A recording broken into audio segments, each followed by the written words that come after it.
È arrivato uno dei momenti più esotici della stagione, quello delle pagelle. Andiamo a dare i voti ad ogni pilota per questa stagione. Prossimamente arriverà anche la reaction al pronostico che abbiamo fatto ad inizio anno e molto altro. Quindi iscrivetevi al canale e attivate la campanella delle notifiche, perché se vi siete persi la seconda puntata del format qui con me insieme a Giulio Ranghieri, dove abbiamo parlato di tutto per quanto riguarda il mondo MotoGP sulla pista e fuori, la trovate su questo canale oppure su quello chiamato Qui con me, dove lì verranno caricate tutte le chiacchierate di ogni tipo, e dato che si parlava di motorsport è uscita in collaborazione con questo canale. Se invece siete fuori o altro potete ascoltarla su Spotify. Fatemi sapere se volete che anche questi video specifici di questo canale abbiano un podcast dedicato, così ci facciamo compagnia in ogni momento. Bene, possiamo partire. E come procediamo? Facciamo delle premesse. Andiamo a prendere ogni singolo team e analizziamo i loro piloti. Andremo a fare una comparazione fra la media di tutti i voti che ho fatto per ogni dopogara e la mia valutazione finale. Infatti c'era che mi aveva chiesto: ma hai un file Excel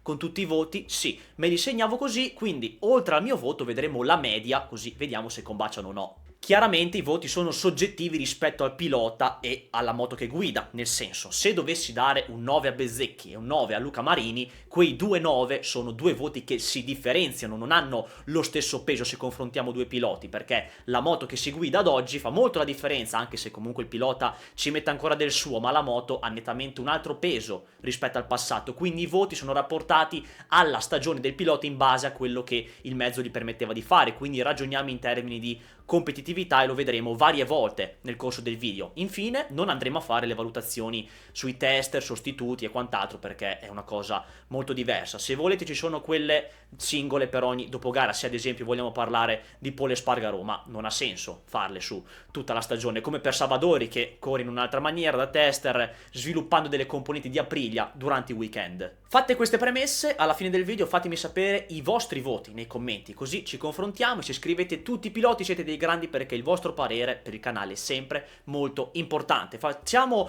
un excursus su Moto3 e Moto2, perché in questo canale trattiamo anche le classi minori come facciamo in ogni dopogara, perché i veri appassionati come noi non le lasciano mai nel dimenticatoio.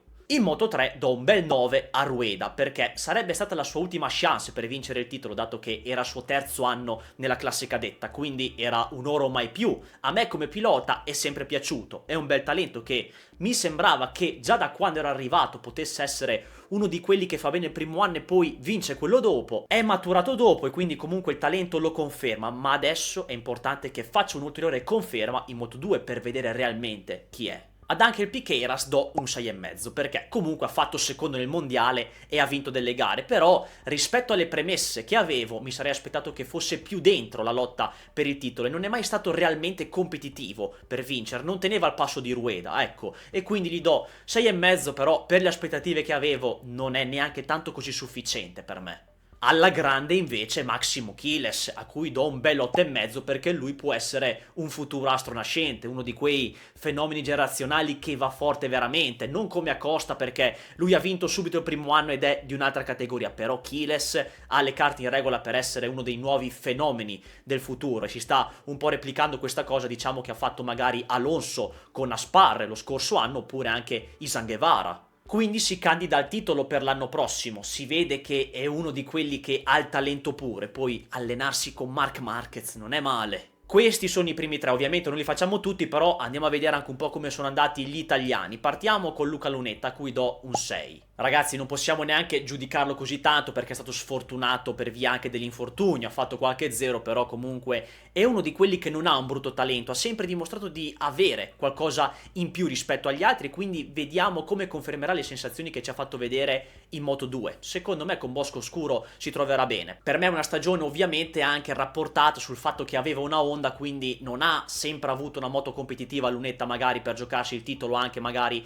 una top 5 fissa. L'abbiamo visto lì davanti perché ci metteva anche del suo, ma il mio voto è un 6, anche un po' rapportando il mezzo che guidava, però comunque è sempre stata una stagione in stile Lunetta. E invece aumentiamo il voto per Guido Pini, io gli do 7. È un pilota che mi piace particolarmente, si vede che ha un bel talento, secondo me è anche più forte di Lunetta perché al primo anno gli è anche arrivato vicino in classifiche, spesso gli stava davanti. E devo dire che secondo me è uno di quei pochi italiani in cui possiamo sperare di vedere delle vittorie nelle classi minori dopo quello che abbiamo visto magari con Arbolino e Foggia in passato, iniziamo ad andare indietro. Pini ha fatto una stagione da rookie normale, nel senso che è stata condita da vari errori classici da esordiente e sono molto curioso di vederlo sopra una moto competitiva come quella del Team Leopard l'anno prossimo, perché su una moto leggermente più competitiva di quella del Team Intact secondo me è un pilota che può giocarsi il titolo mondiale, perché se fosse stato su una moto come ha avuto Chiles oppure una KTM in stile Alvaro Carpe, che anche lui da rookie quest'anno non ha fatto male, solo che ha avuto qualche periodo basso durante l'anno, avrebbe fatto decisamente meglio. Io ho molta fiducia in Pini perché ci vedo un bel pilota e un bel talento. L'anno prossimo con più esperienza deve trovare la costanza per essere sempre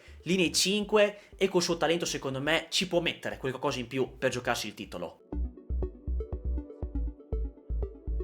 Passiamo alla Moto2 e a Diogo Moreira non si può che dare 10. È stato costante tutto l'anno e dopo la pausa estiva ha fatto quello step che l'ha portato anche a vincere le gare e meritatamente questo titolo. Manu Gonzalez, il mio pupillo, gli do comunque 9 perché ha fatto una bella stagione, ma facendo l'inverso di Moreira. L'abbiamo ripetuto molte volte negli ultimi due dopogara, velocissimo all'inizio e vincente, nettamente superiore, ma dalla seconda metà è stato meno incisivo e competitivo ed era più lento rispetto a Moreira. Poi chiaramente quella squalifica dell'Indonesia pesa ancora come un macigno e pesa anche a me, cazzo, mamma mia. Sarebbe stata comunque una lotta alla pari, sarebbero arrivati a pochissimi punti di differenza se non ci fosse stata quella squalifica. Avremmo visto un finale di mondiale molto più bello secondo me. Però ci sta, this is racing, this is motorsport, queste sono le gare e fa parte del gioco. Parliamo invece di una sorpresa, ovvero Barry Baltus, a cui do un 8. È stato un po' l'underdog di questa stagione, lo si è visto lì davanti con dei podi e in altre gare si è fatto vedere un po' meno. Già dai test si intravedeva che poteva essere uno dei sottovalutati della stagione, è andato forte soprattutto nel finale, quindi vediamo cosa dimostrerà nel 2026.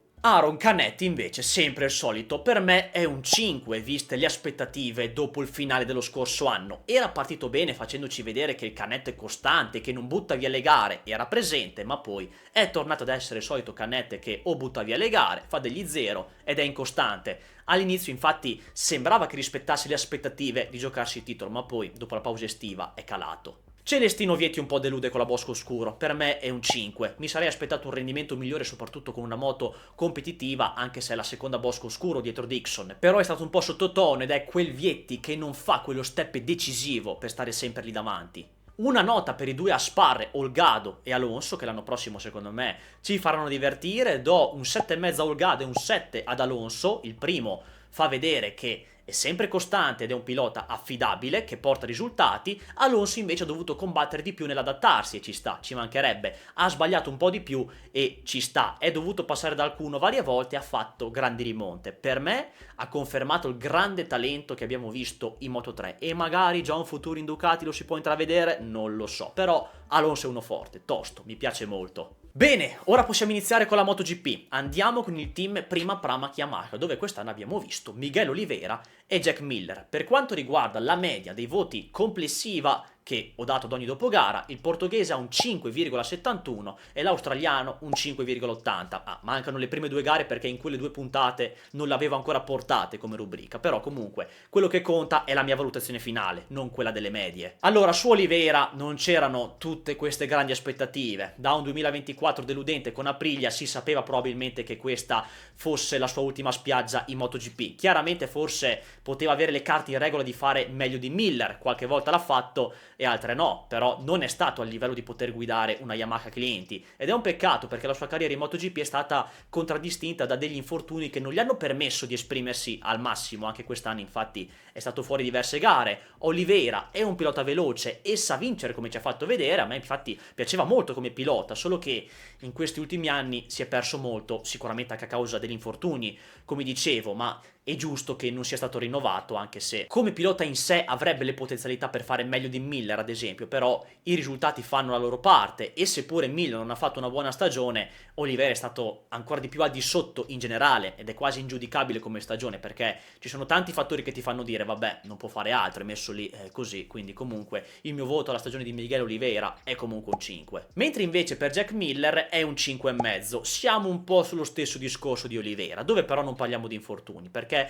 Miller ormai direi che ha dato quello che ha dato ed è stato salvato parecchie volte da un possibile addio dalla MotoGP, vuoi un po' dal rapporto che ha con Paolo Campinotti, vuoi un po' anche dal suo passaporto che è un pilota australiano alla MotoGP, per Liberty Media politicamente parlando gli fa comodo, ma ormai Jack Miller il suo tempo in MotoGP l'ha fatto e credo che il 2026 sarà la sua ultima annata, a meno di grandi stravolgimenti. Ha avuto i suoi soliti alti e bassi, gare dove a volte ha fatto bene, altre dove è andato male, altre in cui poteva far bene, poi si è esteso. Il solito Miller, diciamo. Poi chiaramente, come dicevo ad inizio video, non ci si aspettava tutto sto gran exploit, perché Miller non mi aspettavo che tirasse fuori dei risultati dalla Yamaha, perché non è quel pilota che ti tira fuori quelle cose in più. L'unica cosa che ti può dare è l'esperienza e il fatto di dare indicazioni anche su come lavorano le altre case, dato che le ha guidate tutte tranne l'Aprilia, e la cosa che gli dà qualcosina in più è che sia la seconda Yamaha a fine campionato, pure se è di pochi punti, però la classifica dice così. Il mio voto a Miller, comunque, rapportando che guidava una Yamaha e quindi non ci si poteva aspettare più di tanto sia dal mezzo che anche da lui, rimane comunque un 5,5. Quindi diciamo che i voti dalla media del dopogara rispecchiano un po' la mia valutazione finale. Su questo ultimo discorso di Miller ci spostiamo nel team ufficiale della Yamaha con Rins e Quartararo. Allora, guardiamoci la media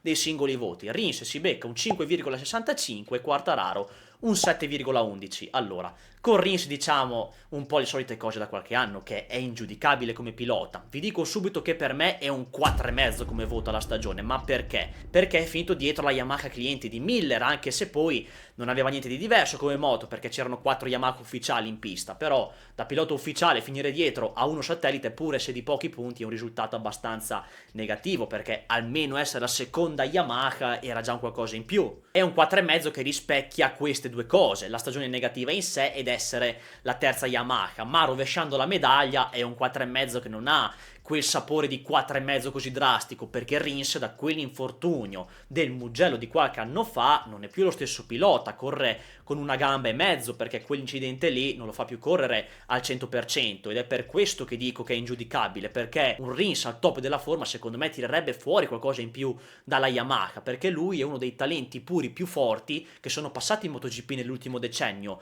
Non mi scordo di quanto fosse stato veloce in Suzuki, poi dal 2021 in poi ha iniziato a stendersi molto anche per varie gare consecutive, e anche lui, un po' come Oliveira, anche per via degli infortuni si è perso, e credo che pure per lui il 2026 sia l'ultimo anno in MotoGP, perché è salvato dal contratto che lo rendeva blindato, altrimenti non l'avrebbero più rinnovato. A Fabio Quartararo invece do 8 e su di lui diciamo le solite cose, non serve ripeterlo, è uno dei 3 fenomeni della MotoGP che grazie al suo talento sa tirare fuori quel qualcosa in più dalla moto, ma è lui che lo fa e si differenzia dagli altri, perché il vero reale valore della moto ce lo dimostrano i secondi piloti, non quelli di punta. Chiaramente a me piacerebbe vedere piloti diversi da Miller e Rins sulla Yamaha, non necessariamente fenomeni, ma piloti con esperienza che magari possono fare meglio. Non so, un Brad Binder secondo me dopo che ha preso confidenza farebbe meglio di Rins o Miller attualmente. Ma comunque su Quartararo il discorso è questo, è la sua stagione positiva, ma non può fare di più e lo sappiamo. Chiaramente quel pilota che sul giro secco dal massimo in gara delle volte cala spesso, proprio perché magari corre al massimo e poi non può fare di più con le gomme, magari può gestirsi meglio da questo lato secondo me, ma ha fatto 201 punti, 100 in più dell'anno scorso, è il primo pilota delle giapponesi battendo le Honda e gli altri piloti, ed è il primo degli altri piloti dietro tutte le Ducati e Acosta e Bezzecchi, che sappiamo che sulle loro moto hanno tirato fuori quel qualcosa in più. Alla Yamaha in generale come stagione però do 5, ha deluso molto, e rispetto alle aspettative dei test di Sepang, vi ricordate che discorsi facevamo? Siamo andati pure a dire Yamaha seconda forza del campionato da quello che avevamo visto nei test, e ci stava, si pensava che si fosse fatto quel passo in avanti. Invece togliendo Quartararo hanno fatto dei passi indietro invece, cioè la Yamaha per me è rimasta ferma un anno perché hanno corso col 4 in linea insieme allo sviluppo del V4 sapendo che il 4 in linea era arrivato al capolinea e dal 2026 non l'avrebbero più usato. Come ho già detto nel dopogara di Valencia sono arrivati un po' in ritardo in questo perché se avessero dato l'ok al V4 un po' prima avrebbero potuto metterlo già in pista ad inizio anno come rodaggio per poi fare uno step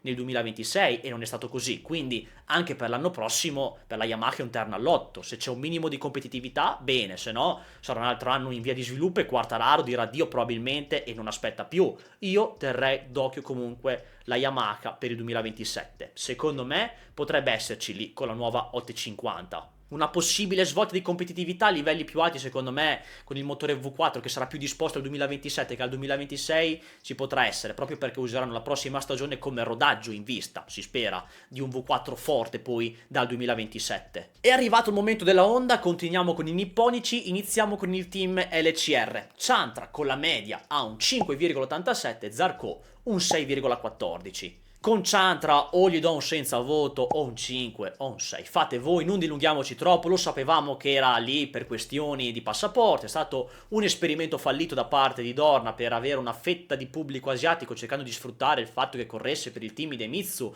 che fino a quest'anno ha avuto la sua politica dell'avere un pilota asiatico che poi è cambiato con l'arrivo di Morera dall'anno prossimo e sapevamo tutti che avrebbe fatto ultimo e che non fosse un pilota da MotoGP. Johann Zarco invece, Johann Zarco, io gli do 7,5. Allora, la sua stagione, così come per altri piloti, è stata contraddistinta dalla prima metà e dalla seconda metà. Prima della pausa estiva, Zarco è stato nettamente il più veloce delle Honda, che appunto dava quel qualcosa in più ad una casa che sembrava anch'essa non aver fatto molti passi in avanti, che poi li ha fatti dopo la pausa. Ha vinto una gara, ha fatto un podio la gara dopo e quindi bene. Nella seconda metà invece è stato più in difficoltà ed è caduto spesso, delle volte, non per colpa sua perché l'hanno centrato, però non è stato al passo dei piloti ufficiali mentre mostravano che la Honda stava migliorando, magari anche perché non aveva subito degli aggiornamenti che gli ufficiali avevano, quindi ha avuto molti bassi Zarco nella seconda parte di stagione, solo verso la fine, un po' dalle ultime 4 gare era tornato ad essere un minimo competitivo. Un 7,5 come voto sia per la sua buona stagione, seppur nella seconda parte è stata in difficoltà, e perché a conti fatti è il primo delle Honda, quindi da Zarco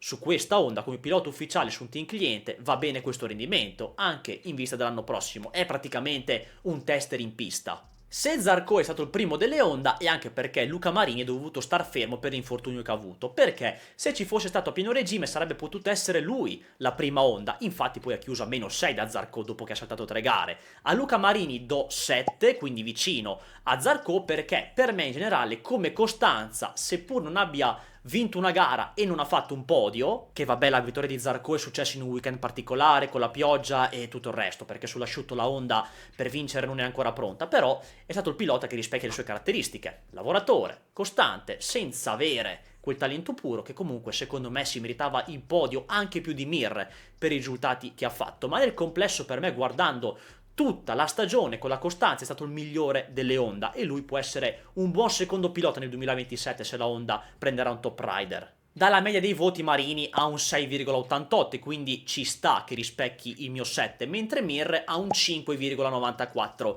e parliamo dello spagnolo, gli do 6 come voto, potrebbe essere anche un dal 5 al 6 come dice la media, perché ragazzi io pensavo che fosse stato il pilota che è caduto di più e invece no, è il quinto dietro Zarco, Miller, Alex Marquez e Morbidelli. Mir ragazzi come pilota e come talento è più forte di Marini, però a conti fatti, seppur con 2 podi perché la Honda ufficiale ce l'ha portata lui sul podio e la terza e ultima Honda in pratica perché Chantra non fa testo, ma quanti zeri ha fatto Mir quest'anno? Era sempre in terra, sia per sue cadute che altre volte magari in cui l'hanno centrato.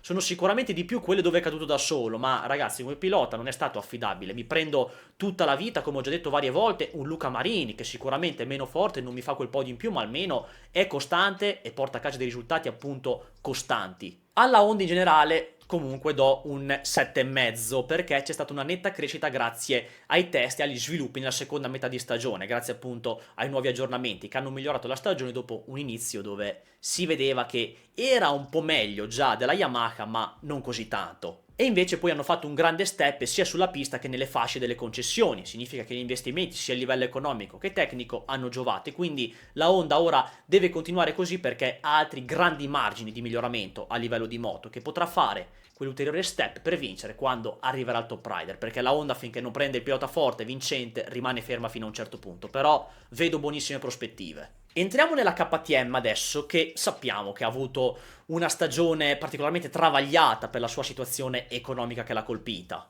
e non sarà un fiore all'occhiello anche la prossima, però ci sono notizie sul fatto che il socio Bajaj ha acquisito ufficialmente la KTM, quindi vedremo come agirà sul reparto corse, se ci saranno dei tagli o altro. Fra Team Tech 3 e ufficiali non ci sono differenze colossali fra le moto, solo i piloti ufficiali magari hanno avuto aggiornamenti in anticipo rispetto ai satelliti, però è circa come la Yamaha in cui le moto sono pressoché le stesse. La KTM si vede che è una moto che può avere del potenziale, solo che dato che non si possono fare quei grandi investimenti vista la situazione è tutto bloccato, e vediamo anche se rimarrà a questo punto nel moto mondiale anche dopo il 2026. La KTM questa stagione è stata salvata da Acosta perché è un fenomeno, altrimenti sarebbero finiti in un buco nero, Dalle medie dei dopogara vediamo che Binder ha un 5,61, Acosta un 7,39, Bastianini un 6,19 e Vignales un 6,67. Andiamo nel dettaglio adesso. A Enea Bastianini gli do 5. Me lo aspettavo che facesse una stagione del genere, perché dai test invernali ne avevamo anche parlato e poi lo rivedremo, si poteva capire che tipo di stagione sarebbe potuta essere, a cavallo della zona punti appunto,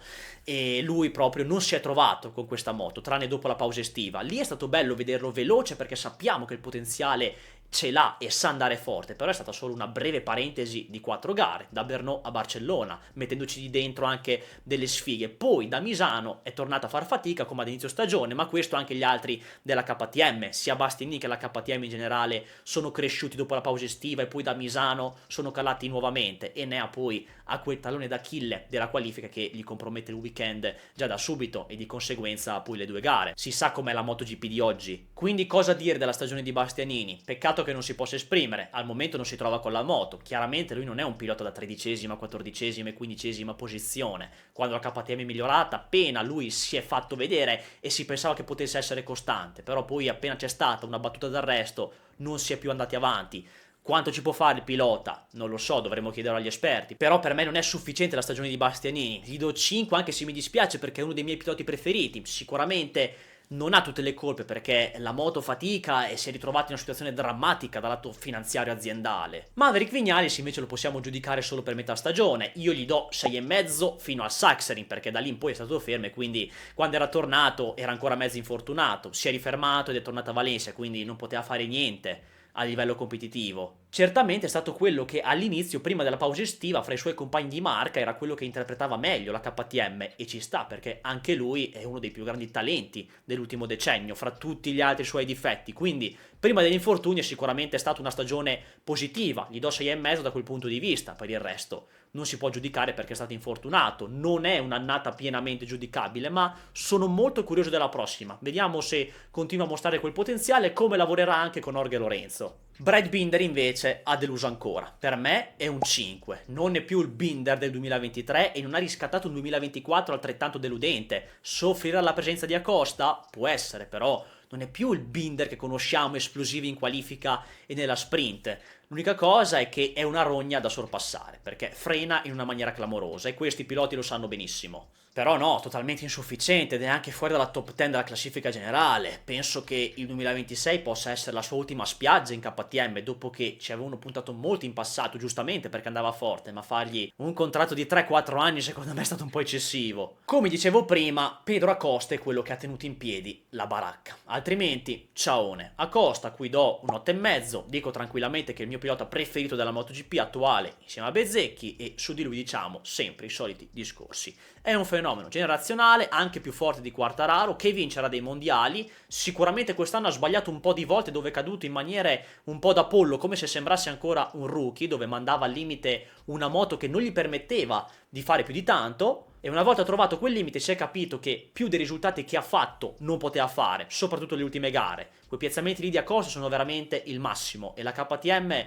devi ringraziare, perché se non ci fosse stato lui era ancora peggio. Acosta ha tirato fuori il possibile e l'impossibile dalla moto, perché il reale valore lo hanno dimostrato gli altri tre. Acosta è quello che nasconde certe cose col suo talento e guida sopra i problemi, e chapeau per questo, perché con una moto così ha chiuso quarto in campionato, pure in un'annata dove ha sbagliato diverse cose, che da lui, con un anno in più di esperienza, forse non ci si aspettava. Però è comunque tutta esperienza e sono sicuro che migliorerà sempre di più, ma ha ragione a dire che ha perso un anno, perché lui è uno che ha bisogno di una moto, non dico da mondiale, ma competitiva, perché lui una moto minimo competitiva la porta a vincere il mondiale. Ci metto il cazzo sì, la mano sul fuoco. Alla KTM in generale, come casa, non si può dare un voto, perché la situazione del reparto corse è segnata dalla situazione finanziaria della casa madre, quindi se lì non ci sono soldi anche la parte del motorsport ne risente, quindi possiamo dare un 4 all'azienda KTM nel suo insieme, ma il reparto corse ci può fare poco se non sono senza soldi. Adesso passiamo alla Ducati con il team VR46 e il team Gresini. Partiamo con quello di Valentino. Morbidelli ha una media del 5,96 e di Giannantonio del 6,40. È stata una stagione deludente per il team VR46, che in quest'ultimo anno e mezzo sta un po' faticando, non sono più così in forma come qualche tempo fa. Su Morbidelli, ragazzi, è lì perché ha un mezzo posto fisso, però il 2026 è la sua ennesima ultima spiaggia. Io gli do 5 come voto perché non è stato a livello degli altri che avevano la sua stessa moto, la GP24, perché Alex Marquez l'ha battuto e anche di tanto, e Aldeguer spesso è stato anche più veloce di lui ed era anche un rookie. Mi aspettavo di più da Morbidelli, nel senso che, avendo già guidato la GP24 nel 2024, con un anno in più di esperienza, mi aspettavo una stagione non dico da primo delle GP24, ma almeno in linea con i risultati che stava facendo ad inizio stagione, perché era sempre lì, terzo, quarto, quinto, ad inizio stagione non stava andando male, poi si è fatto male ed è sprofondato, è stato fermo e non si è più fatto vedere. Poi magari nelle ultime gare ha guidato anche con qualche pezzo della 2025 o altro, non si può sapere. Ormai anche il suo tempo in MotoGP è giunto agli sgoccioli e il 2026 rischia di essere la sua ultima annata se la VR46 non lo salva per l'ennesima volta. Peccato, perché è anche lui uno dei miei piloti preferiti con un bel talento, però ahimè lo ha fatto vedere solo nel 2020. La stagione di Giannantonio è partita in salita con l'infortunio, poi ha fatto molti alti e molti bassi, con dei podi e delle volte anche fuori dalla zona punti. Io gli do 5,5 perché è stata una stagione al di sotto delle aspettative, dandogli comunque il tempo di riprendersi al 100% dall'infortunio. Sicuramente ha confermato dopo Bagnaia il fatto che la Ducati GP25 aveva delle lacune rispetto alla 2024, soprattutto in frenata, quindi è stata in difficoltà con i problemi che sappiamo, però non ci è mai uscito da questi, non ha mai fatto un weekend veramente competitivo dove magari poteva agguantare la vittoria, perché comunque è un pilota ufficiale. Forse il Sachsenring è stato il weekend dove poteva vincere, nel senso che è stato uno dei migliori, poi si è steso forzando un po' troppo e l'ha pagata, e poi c'era Marquez che andava più forte, quindi poteva fare massimo secondo lì. Il team Gresini invece è la squadra che in questi ultimi anni fino ad oggi è stata abbastanza sottovalutata, nel senso che hanno fatto dei grandissimi risultati per le loro possibilità anche di fronte ai team di riferimento della Ducati, fra quelli satellite, sia contro Pramac che contro VR46, e credo che siano uno dei migliori team del moto mondiale per la loro provenienza, per onorare Fausto e per il loro lavoro. È una squadra che raccoglie da quello che semina e se lo meritano perché il lavoro ha dato i suoi frutti e hanno le carte in regola anche per diventare un team di supporto ufficiale in futuro se VR46 dovesse lasciare. Poi chiaramente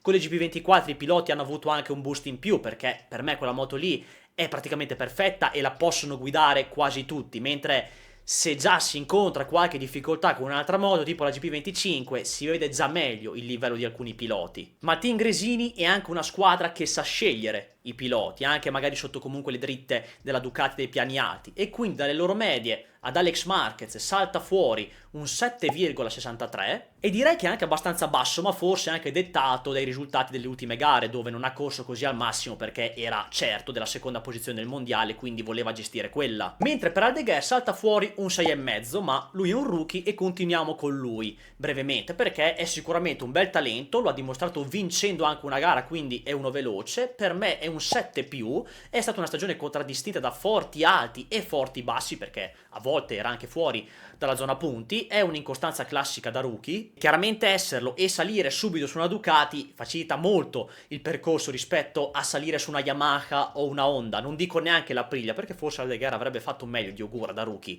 se fosse stato sull'Aprilia. Sono due piloti con approcci diversi e talenti diversi, uno esplosivo e talentuoso e l'altro più calmo e tranquillo, in tipico stile giapponese, dopo parleremo anche di lui, però comunque Aldeguer ha fatto una stagione positiva e ci aspettiamo sicuramente molto di più per la prossima. Ad Alex Marquez do 9 e anticipo quello che diremo nella reaction al pronostico di inizio stagione, perché io avevo detto che sarebbe stata la sorpresa di questa stagione e infatti è stato così, perché vedendo già i risultati normali da 6 che ha fatto fino al 2024, cioè dove non poteva dare di più perché Alex Marquez è questo pilota che non ti dà quel qualcosa in più a livello di talento sulla moto, che magari ti guida sopra i problemi, ma comunque ti porta a casa dei risultati buoni e discreti. Quindi se aveva fatto un buon 2024 io mi aspettavo che con una moto fotonica come la GP24 avrebbe migliorato i suoi risultati e infatti è stato così. Avevo detto qualche podio in più e qualche sprint in più vinta, chiaramente non me l'aspettavo secondo nel mondiale con così tanti podi e 3 gare vinte, cioè avevo detto che sarebbe stata la sorpresa ma in top 5, non così ancora meglio.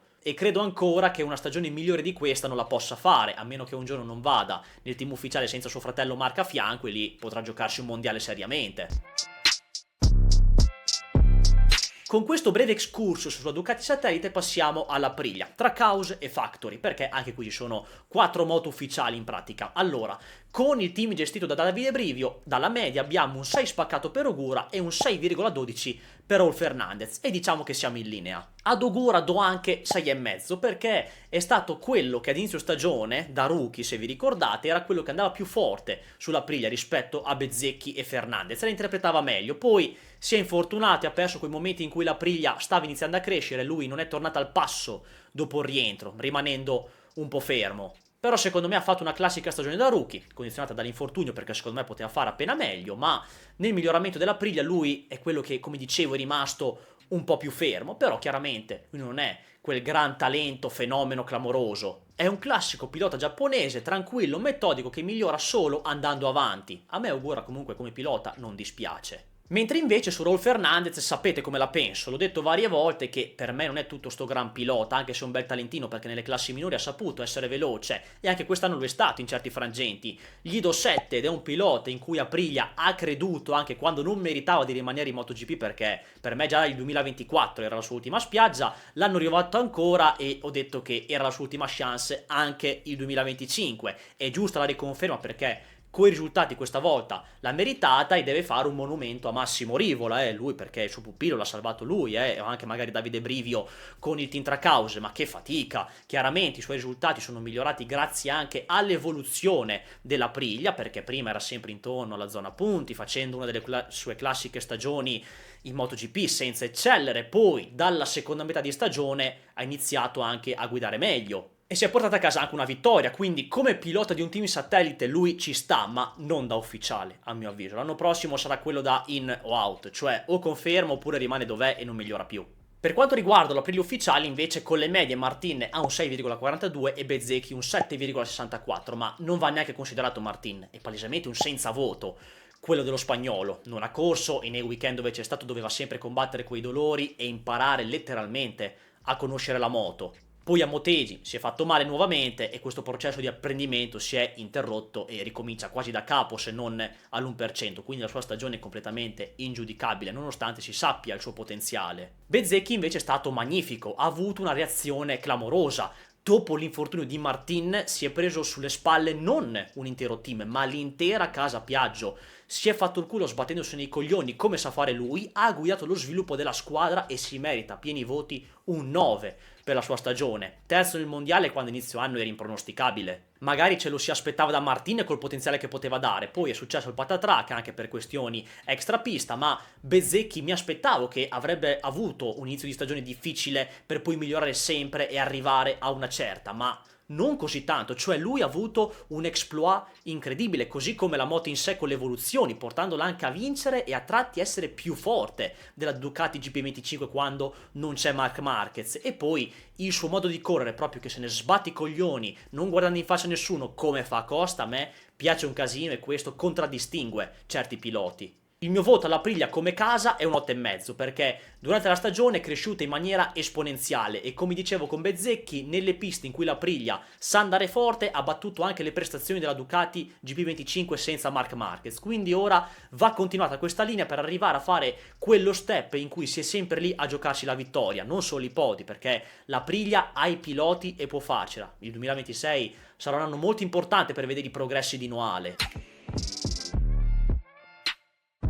E arriviamo alla Ducati ufficiale con Marc Marquez e Pecco Bagnaia. Dalle medie abbiamo un 8,86 per il cabroncito, condizionato ovviamente dal fatto che ha saltato le ultime gare, altrimenti sarebbe stata una media più alta, e per Pecco Bagnaia un 6,09. Iniziamo con Marquez perché saremo brevi. Voto 10 senza girarci attorno. Per me non c'erano dubbi su come sarebbe finito il mondiale quest'anno e lo vedremo nella reaction, però per me il pilota più forte della griglia nel complesso per il suo status e talento, che guida la moto più forte del pianeta, che risultati poteva fare? O faceva primo o faceva secondo, cioè come 1 più 1 che fa 2, io a matematica faccio cagare. Non so quante volte io l'abbia detto quest'anno sta cosa, perché la gente sembra stupita da Marquez, sembra che l'abbia visto per la prima volta in pista e che si fosse scordata di quello che aveva fatto in Honda. Lui per me ha talento puro, è il pilota più forte della storia della MotoGP e nel complesso è secondo dietro Rossi, quindi per me sulla stagione di Marquez è andato tutto come doveva andare. Non c'era molto altro, almeno per me, perché io avevo le mie aspettative che sono state confermate. A una certa non guidava neanche al 100% perché gli bastava solo il minimo indispensabile, non solo 80-90%, ma non per fare podio, ma per vincere. E questo la dice lunga sugli avversari di questa stagione, dove nessuno gli ha tenuto testa, nessuno è stato in grado un minimo di fermarlo, se non suo fratello, ma a suo fratello non si chiedeva niente di più perché anche lui ha già fatto il massimo, non poteva fare di più e guidava anche poi la moto dell'anno precedente.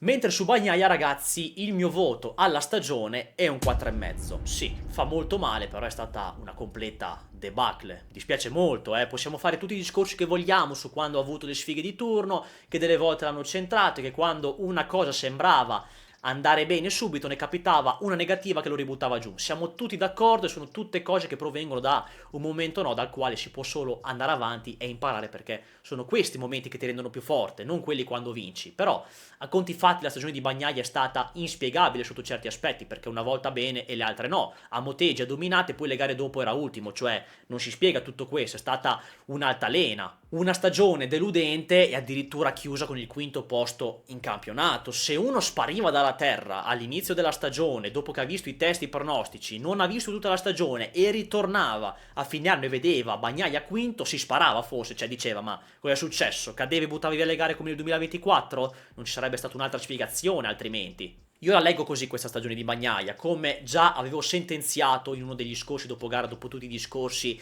che si erano fatti sul tema tecnico e psicologico soprattutto. La possiamo dividere come un grafico a torta, senza fare percentuali. Secondo me la maggior causa di questa stagione negativa è che lui non si è trovato con questa moto, il che è strano perché nei test invernali da Barcellona a Sepang lo sviluppo l'hanno fatto lui e Marquez, dicendo anche che davano le stesse sensazioni agli ingegneri e che sembrava di vedere un unico pilota dai dati quando li leggevano. Questo era quello che si diceva inizio anno, e poi magari Marquez ha giocato anche un po' su questo, sapendo di avere ancora del margine, dava certe indicazioni in linea come Bagnaia, anche se sapeva che lui avrebbe fatto meglio comunque, pure con qualche problema. Può essere anche questo. Dai, gli discorsi complottistici tipo hanno fatto la moto su misura per Marquez, tutte quelle cose, non ne parliamo neanche. Però Bagnaia non può essere un pilota che si scorda come si vince e come si guida una moto. Ha fatto dei risultati che non sono da Bagnaia e da un 3 volte campione. Magari potrà fare dei risultati sì da terzo posto perché è in difficoltà, ma non ottavo, quindicesimo o ultimo, perché li ha visti tutti i risultati quest'anno di ogni tipo. Quindi ci si aspetta un ritorno di Bagnaia nelle posizioni che contano, magari come prima nel 2022, 23, 24, oppure in maniera diversa, ma sempre davanti, che comunque non vadano a rispecchiare questa stagione. Infatti, se torniamo indietro, la stagione di Bagnaia era iniziata bene. Ci siamo già scordati quando dicevamo che è stato il miglior avvio di stagione per Bagnaia dopo quelli precedenti. I fatti dicevano questo. Il problema è che c'era Marquez a offuscare questo, perché con la stessa moto andava più forte, però si diceva anche che si è corso in piste all'inizio, le prime, che non erano congeniali per Bagnaia, e quando si arrivava al Qatar si iniziava a invertire la rotta. Non è stato così. Pecco non ha fatto quello step nelle piste in cui è sempre andato forte. E forse una delle chiavi di questa stagione è proprio questa. Non so, è una mia supposizione, sono pronto a essere smentito. Non è che Pecco Bagnaia si fosse fatto delle aspettative proprio su questo discorso, cioè sono andato a podio nelle piste in cui storicamente faticavo e quindi in quelle dove sono sempre andato forte, tipo dal Qatar in poi, posso vincere e andare più forte? E quando probabilmente ha visto che non stava andando così, è iniziato tutto il circolo vizioso che ha portato Pecco nel limbo. E questa è un'altra fetta della torta, il casino, cioè cercare ogni cosa disperata per migliorare, dato che quelle aspettative di andare forte non erano state realizzate, e più sei in difficoltà, più cerchi disperatamente il bandolo della matassa, più tutto si rende difficile e non ne esci. E poi tutto si amplifica anche con la sorte, perché ti girano male certe cose, quando ti stendono, non ti mettono la benzina o rischi di rimanere a piedi a motegi, lì poi è andata bene. E proprio sul weekend giapponese, un'altra fetta della torta che è sulla falsa riga di quest'ultimo discorso è quella dell'inspiegabilità, cioè a motegi ha dominato, pure se Marquez correva con un'altra testa per chiudere il titolo, se no sarebbe stato bello comunque vedere magari una lotta con Marquez che correva al massimo, e però la gara dopo era in fondo, una gara sì, 10 no, cioè come dicevo è stata tutta un'altalena di cose che non ti sai spiegare. L'ultima fetta della torta secondo me, che ad inizio stagione un po' tutti davamo come la causa principale, ma che per me già un po' da prima di Motegi e soprattutto dopo Motegi metto come causa minore per vari motivi che adesso vi spiego, è la presenza di Marc Marquez. Allora, secondo me alla fine dei conti la sua presenza a fianco nel box influisce sicuramente, questo è chiaro, però la stagione difficile di Bagnaia non ha Marquez come causa principale, secondo me. Chiaramente il limbo in cui entra Pecco durante la stagione, da cui non è più uscito, è dettato dalla presenza di Marquez, perché appunto cerchi ogni cosa per migliorare e arrivargli vicino, e più non trovi niente, più vai nei casini, e quindi arrivi a un punto in cui devi dire basta. A lui non ci arrivo, perché non ci riesco e devo pensare solo al massimo che posso fare, che era terzo quest'anno perché c'era Alex Marquez messo meglio. Se ci fosse stato uno meno forte di Marquez a fianco nel box staremmo parlando di altro, infatti sarei stato molto curioso se ci fosse stato Martin. E poi sappiamo che ogni compagno di squadra che ha avuto Marc Marquez non ha mai avuto scampo e ne è uscito sempre male. Quindi la presenza di Marquez influisce sì perché la mettiamo in questa torta delle cause delle difficoltà di Bagnaia, ma è meno marcata secondo me delle altre cose, perché appunto Bagnaia da questa moto non ci saltava fuori, faceva pure ultimo, e qui Marquez può centrare secondo me, ma in una piccola percentuale, perché poi è sempre tutto collegato. Però abbiamo visto che Bagnaia faceva ultimo, era intorno alla zona punti anche quando non c'era Marquez, quindi è come se fosse una prova che lui da questa moto non ci ha capito niente, e questo secondo me non rivaluta Bagnaia come pilota, perché io non l'ho mai considerato un fenomeno generazionale, ma un campione e un buon pilota che se ha la moto competitiva va più forte degli altri non fenomeni, perché pur non avendo questo gran talento puro è molto più completo rispetto ad altri, ed è per questo che ha vinto 3 mondiali di cui 2 in MotoGP. E secondo me il discorso di andare giù di testa psicologicamente possiamo farlo veramente se un giorno Marquez e Bagnaia dovessero giocarsi il mondiale alla pari, quando sono sempre lì, ecco, lì sì che si potrà dire veramente che uno ha sofferto l'altro, non solo in pista ma anche dal lato psicologico. Quest'anno non si può dire, perché non faceva ultimo perché Marquez gli ha dato la testa, ma perché, boh, con questa moto non si è trovato nel peggiore dei modi e non c'è mai stato veramente in lotta. E anche di Gian Antonio, che non è un fenomeno ma è un buon pilota, ha fatto brutti risultati pure fuori dalla zona punti. La Ducati in sé come stagione ha fatto ancora un plan, tripletta e si è presa tutto, non c'è molto altro da dire, però va detto che se non ci fosse stato Marquez per me avrebbero perso ancora il mondiale, perché Marquez i risultati che aveva fatto vedere in Gresini non potevano che essere migliorati sulla moto ufficiale, e infatti è stato così e non c'erano dubbi per me. Ma secondo me avrebbe vinto anche su una GP24 il mondiale dopo un anno di esperienza sulla Ducati. Se ha vinto con la GP25, che non sarà sta moto perfetta su cui Marquez ha mascherato molti problemi, con la GP24 che è la moto perfetta avrebbe vinto seriamente tutte le gare dalla prima all'ultima comprese le sprint. Poi secondo me Marquez si sarebbe giocato il titolo e l'avrebbe potuto vincere anche su una Aprilia competitiva tipo quella della seconda metà di stagione. La KTM non lo so, sicuramente sarebbe stato in top 3 senza dubbio. E infatti da Ligne Company prendono Marquez non per sfiduciare Pecco, ma per essere sicuri di vincere, che è comunque un piccolo segnale a Bagnaia, perché non prendere Marquez avrebbe potuto significare di essere battuti da un team satellite per il secondo anno consecutivo, se Marquez magari fosse rimasto in Gresini. È una probabilità molto alta, o magari anche da un'altra casa, da un altro team, se fosse andato da un'altra parte. Bene ragazzi, abbiamo finito, è stata lunghissima, spero che comunque il video vi sia piaciuto. Se siete arrivati fino qua vi ringrazio e siete dei grandi, e lo siete ancora di più se mi fate sapere i vostri voti nei commenti. Ricordatevi di seguirmi su tutti i miei social, in particolare Instagram, trovate tutto in descrizione. Iscrivetevi al canale e attivate le notifiche perché presto arriveranno altri video molto interessanti e succulenti. Ci vediamo presto, ciao!